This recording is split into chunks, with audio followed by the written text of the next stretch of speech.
السلام علیکم ورحمۃ اللہ وبرکاتہ۔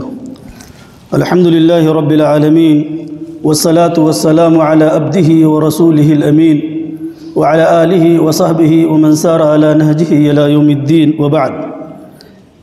عن انس رضی اللہ عنہ ان رسول اللہ صلی اللہ علیہ وسلم قال اتموا الصف الاول ثم الذی یلیہ وإن كان نقص فليكن في الصف المؤخر رواه النسائی وصححه الألبانی۔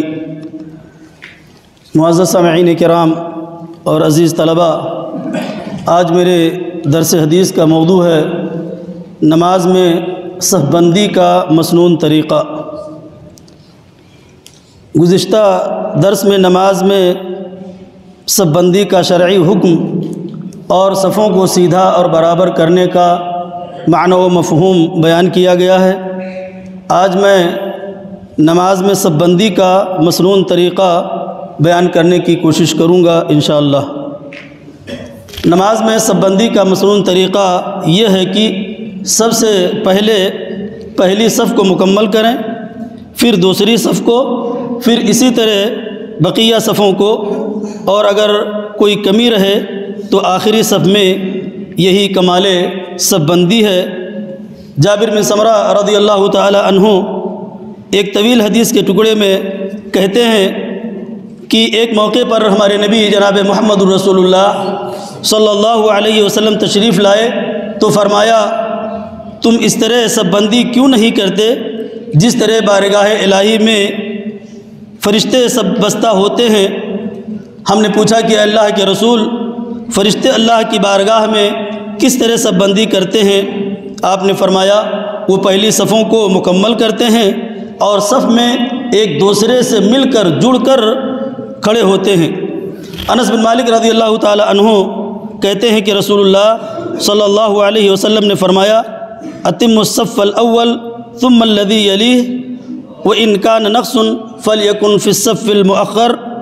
پہلی صف مکمل کرو، پھر جو صف اس کے بعد ہو اور جو کمی ہو تو آخری صف میں ہو۔ اس حدیث کو امام نسائی نے اپنی سنن میں روایت کیا ہے اور شیخ البانی رحمۃ اللہ علیہ نے اس حدیث کو صحیح قرار دیا ہے۔ اس کے بعد صف میں ایک نمازی دوسرے نمازی کے کندھے سے اپنا کندھا، گھٹنے سے اپنا گھٹنا اور ٹخنے سے اپنا ٹخنا ملا کر کھڑا ہو۔ یہی طرز عمل صحابہ کرام رضوان اللہ علیہم اجمعین کا نبی اکرم صلی اللہ علیہ وسلم کے عہد مبارک میں تھا۔ چنانچہ اس کی وضاحت کرتے ہوئے انس بن مالک رضی اللہ عنہ فرماتے ہیں، وَكَانَ أَحَدُنَا يُلْزِقُ مَنْكِبَهُ بِمَنْكِبِ صَاحِبِهِ وَقَدَمَهُ بِقَدَمِهِ۔ اور ہم میں سے ہر شخص یہ کرتا کہ سب میں اپنا کندھا اپنے ساتھی کے کندھے سے اور اپنا قدم پاؤں اس کے قدم سے ملا دیتا تھا۔ نعمان بن بشیر رضی اللہ تعالیٰ عنہ کہتے ہیں کہ میں نے دیکھا ایک آدمی اپنے کندھے کو اپنے ساتھی کے کندھے کے ساتھ اور اپنے گھٹنے کو اپنے ساتھی کے گھٹنے کے ساتھ اور اپنے ٹخنے کو اپنے ساتھی کے ٹخنے کے ساتھ ملا کر اور جوڑ کر کھڑا ہوتا ہے۔ اور ہمارے لیے یہ بھی ضروری ہے کہ ہم صف میں اپنے کندھے اور گردن کو بالکل برابر رکھیں۔ انس بن مالک رضی اللہ تعالیٰ عنہ سے مروی ہے، نبی اکرم صلی اللہ علیہ وسلم نے فرمایا، اپنی صفوں کو ملاؤ، یعنی مل کر کھڑے ہو، اور انہیں قریب بناؤ، یعنی ان میں فاصلہ کم رکھو اور گردنیں برابر رکھو۔ قسم ہے اس ذات کی جس کے ہاتھ میں محمد کی جان ہے، میں شیاطین کو دیکھتا ہوں کہ وہ صفوں کے شغاف میں اس طرح داخل ہوتے ہیں جیسے وہ بھیڑ بکریوں کے بچے ہیں۔ ہمارے نبی کا یہ دیکھنا یا تو حقیقتاً ہے اللہ نے آپ کو معجزے کے طور پر یہ منظر دکھایا، یا تو بذریعہ وحی آپ کو اس سے آگاہ کیا۔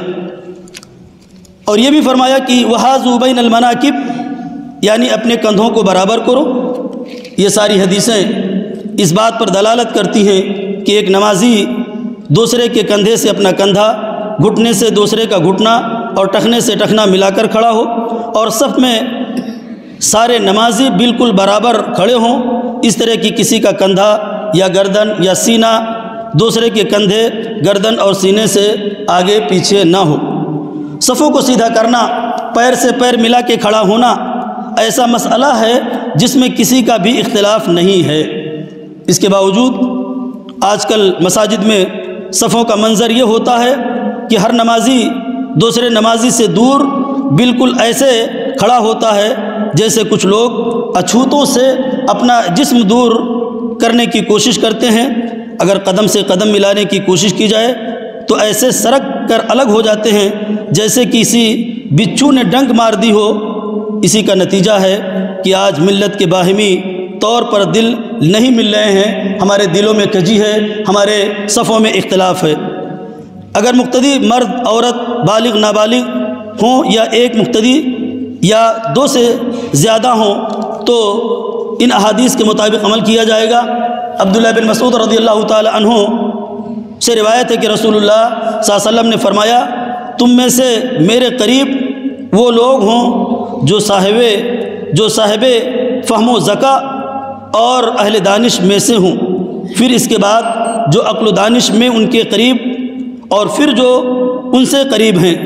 اس حدیث سے یہ بھی معلوم ہوا کہ اسلام میں اصحاب فضل و عقل و دانش کی بڑی اہمیت ہے۔ ہمارے نبی صلی اللہ علیہ وسلم نے نماز میں بھی ان کا قرب پسند فرمایا ہے۔ اگر مقتدی ایک ہے تو امام کے دائیں جانب کھڑا ہوگا اور برابر کھڑا ہوگا، نہ اس کے آگے اور نہ پیچھے، اور اگر دو یا دو سے زیادہ مقتدی ہوں تو امام آگے اور مقتدی اس کے پیچھے کھڑے ہوں گے۔ آخر میں دعا کی بار الہ ہم سب کو سنت کے مطابق صف بندی کرنے اور نماز ادا کرنے کی توفیق عطا فرمائے، آمین۔ والسلام علیکم ورحمۃ اللہ وبرکاتہ۔ مشرب مہر و وفا ہے مسلک اہل حدیث، جادہ صدق و صفا ہے مسلک اہل حدیث۔